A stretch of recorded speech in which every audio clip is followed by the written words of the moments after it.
The last time I spoke in La General última ocasión en que discursé en la conferencia general, mi yerno Wyatt me mostró un tuit que decía, ¿en serio? Se apellida brag, que en inglés significa presumir, y no va a hablar de la humildad. ¡Qué lástima! Bueno, lamento decirles que la desilusión continúa. Mi maravilloso padre fue uno de los mejores jugadores de básquetbol de la Universidad de California de Los Ángeles. Bajo la dirección del legendario entrenador John Wooden, y se mantuvieron en estrecho contacto mientras mi padre vivió. De hecho, de vez en cuando el entrenador y su esposa venían a casa a cenar y le encantaba hablar conmigo sobre el básquetbol o cualquier otra cosa que yo deseara. En una ocasión le pregunté qué consejos podía darme, pues iba a entrar a mi último año de bachillerato y como el maestro que era, me dijo, tu padre me dijo que te has unido a la iglesia de Jesucristo, así que sé que tienes fe en el Señor. Con esa fe, asegúrate de tener aplomo en cada situación. Sé un buen hombre en la tormenta. Todos estos años he recordado esa conversación. Me he identificado con ese consejo de estar tranquilo y sereno en todas las situaciones y sobre todo en los tiempos de adversidad y presión. Yo podía ver cómo los equipos del entrenador Wooden jugaban con aplomo y el gran éxito que tuvieron al ganar 10 campeonatos nacionales. Pero hoy en día no se habla mucho del aplomo y este se practica incluso menos en los momentos turbulentos y de división. Con frecuencia se menciona en el deporte, un jugador con aplomo es imperturbable en un partido muy igualado o un equipo se viene abajo por falta de plomo. Pero esta maravillosa cualidad va mucho más allá del deporte y tiene una aplicación mucho más amplia en la vida, pues puede bendecir a los padres y líderes, misioneros, maestros, alumnos, y a todas las personas que están haciendo frente a las tormentas de la vida. El aplomo espiritual nos bendice para permanecer calmados y centrados en lo que más importa, especialmente cuando estamos bajo presión. El presidente Hubert Brown enseñó la fe en Dios y en el triunfo final del bien contribuye al aplomo mental y espiritual ante las dificultades. El presidente Russell M. Nelson es un ejemplo maravilloso de aplomo espiritual. En una ocasión, al efectuar una cirugía de bypass coronario cuádruple, la presión arterial del paciente bajó de pronto. El doctor Nelson evaluó con calma la situación y se dio cuenta de que, sin querer, un miembro del equipo había quitado una pinza. Esta se volvió a colocar de inmediato y el doctor Nelson consoló al miembro del equipo diciéndole, aún lo tengo en estima. Y después añadió como broma, pero hay ocasiones en que lo estimo más que en otras, ¿eh? Pero mostró cómo se debe manejar una emergencia con aplomo, centrados en lo que más importa, ocupándonos de la emergencia. El presidente Nelson dijo, se trata de un asunto de autodisciplina extrema. Tu reacción natural es, entrenador, sáqueme del partido, quiero irme a casa. Pero claro, es obvio que no se puede hacer. Una vida depende completamente de todo el equipo quirúrgico, así que hay que mantenerse lo más calmado y atento que jamás haya o no estado. Claro, El Salvador es el ejemplo final del aplomo. En el jardín de Getsemaní, en una agonía inimaginable, cuando sudaba como grandes gotas de sangre, él ejemplificó el aplomo divino con esta sencilla pero majestuosa declaración: no se haga mi voluntad, sino la tuya. Bajo la inmensa presión de hacer posible la salvación para todo el género humano, Jesús manifestó 3 condiciones importantes que nos ayudan a nosotros a comprender su gran aplomo. Primero, Él sabía quién era y fue fiel a su misión divina. Segundo, sabía que había un gran plan de felicidad. Y por último, sabía que por medio de su expiación infinita, todos los que compartan fielmente el yugo con Él serán salvos al hacer y guardar convenios sagrados que se reciben por medio de las ordenanzas del sacerdocio, como lo enseñó el Elder Reynolds de manera tan hermosa el día de hoy. Y para contrastar la diferencia entre perder y conservar el aplomo, piensen en lo que ocurrió cuando Cristo y sus apóstoles se marchaban del jardín de Getsemaní. Al ser confrontados por los soldados que iban a arrestar a Jesús, la reacción de Pedro fue perder el aplomo y atacar con violencia, cortándole la oreja a Malco, el siervo del sumo sacerdote. Por otra parte, la reacción de Jesucristo fue conservar su aplomo y aportar calma a aquella tensa situación, sanando a Malco. Y para aquellos que nos cuesta mantener el aplomo, y quizás nos hemos desalentado, consideremos el resto del relato de Pedro. Poco tiempo después de este incidente y del sufrimiento de negar su relación con Cristo, Pedro se presentó ante los mismos líderes religiosos que condenaron al Salvador y con gran aplomo, aún sometido a un intenso interrogatorio, testificó con elocuencia de la divinidad de Jesucristo. Consideremos los elementos que dan forma a un aplomo semejante al de Cristo. Para comenzar, el saber quiénes somos y el ser fieles a nuestra identidad divina nos brindan calma.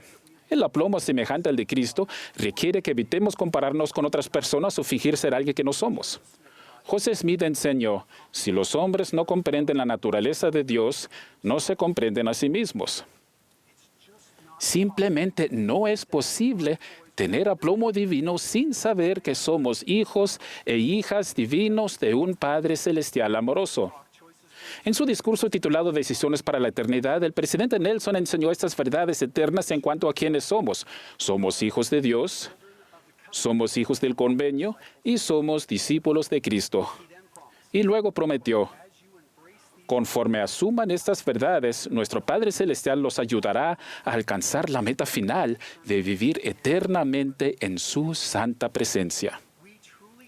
En verdad, somos seres espirituales divinos que vivimos una experiencia terrenal.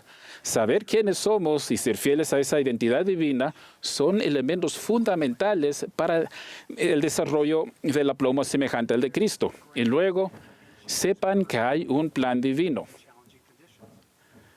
El siguiente elemento es recordar que existe un gran plan y eso infunde valor y aplomo durante las situaciones desafiantes. Nefi pudo ir a hacer conforme a lo que el Señor mandó sin saber de antemano las cosas que debía hacer, porque sabía que sería guiado por el Espíritu para que se cumpliera el plan eterno del Padre Celestial. El aplomo llega cuando vemos las cosas con una perspectiva eterna. El Señor ha aconsejado a sus discípulos, alzad vuestros ojos y reposen en vuestra mente las solemnidades de la eternidad. Al considerar los desafíos desde la perspectiva de un plan eterno, la presión se convierte en el privilegio de amar, servir, enseñar y bendecir. Una visión eterna hace posible el aplomo semejante al de Cristo. Y finalmente, el poder habilitador de Jesucristo, que se hace posible mediante la expiación, nos da la fuerza para perseverar y prevalecer. Y gracias a Jesucristo podemos hacer convenios con Dios y ser fortalecidos para guardarlos. Podemos estar unidos al Salvador con gozo y calma, pese a nuestras circunstancias temporales. El capítulo 7 de Alma nos enseña de manera hermosa en cuanto al poder habilitador de Cristo. Además de redimirnos del pecado, el Salvador puede fortalecernos en nuestras debilidades, temores y desafíos en esta vida. Al centrarnos en Cristo, podemos calmar nuestros temores como lo hizo el pueblo de Alma en Elam.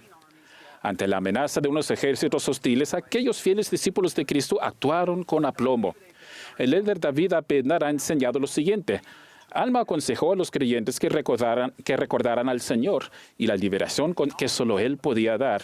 Y el conocimiento del cuidado protector del Salvador permitió que la gente calmara sus temores. Esto ejemplifica el aplomo. Noé nos enseñó mucho acerca de la paciencia durante una tormenta, pero el Salvador fue el mayor de los maestros en cuanto a sobrevivir a una. Él es el gran hombre en una tormenta. Después de un largo día de enseñanza con sus apóstoles, el Salvador necesitaba descansar y sugirió que cruzaran en una barca al otro lado del mar de Galilea. Mientras el Salvador descansaba, se desató una terrible tormenta. Cuando el viento y las olas amenazaban con hundir la barca, los apóstoles comenzaron a temer por sus vidas. Y recuerden, varios de ellos eran pescadores que conocían muy bien las tormentas en aquel mar. Con todo, se angustiaron y despertaron al Señor preguntándole, Señor, ¿no tienes cuidado que perecemos? Y luego, con un aplomo ejemplar, el Salvador, levantándose, reprendió al viento y dijo al mar, calla, enmudece. Y cesó el viento y se hizo grande bonanza. Y luego una gran lección sobre el aplomo para sus apóstoles. Él preguntó, ¿por qué estáis así amedrentados? ¿Cómo no tenéis fe? Pues les estaba recordando que Él era el Salvador del mundo y que había sido enviado por el Padre para llevar a cabo la inmortalidad y la vida eterna de los hijos de Dios. Ciertamente, el Hijo de Dios no iba a perecer en una barca. Él ejemplificó el aplomo divino porque sabía de su divinidad y sabía que había un plan de salvación y exaltación, y sabía cuán esencial era su expiación para el éxito eterno de dicho plan. Es por medio de Cristo y su expiación que todas las cosas buenas llegan a nuestra vida. Al recordar quiénes somos, saber que hay un plan divino de misericordia y cobrar valor en la fortaleza del Señor, podemos hacer todas las cosas.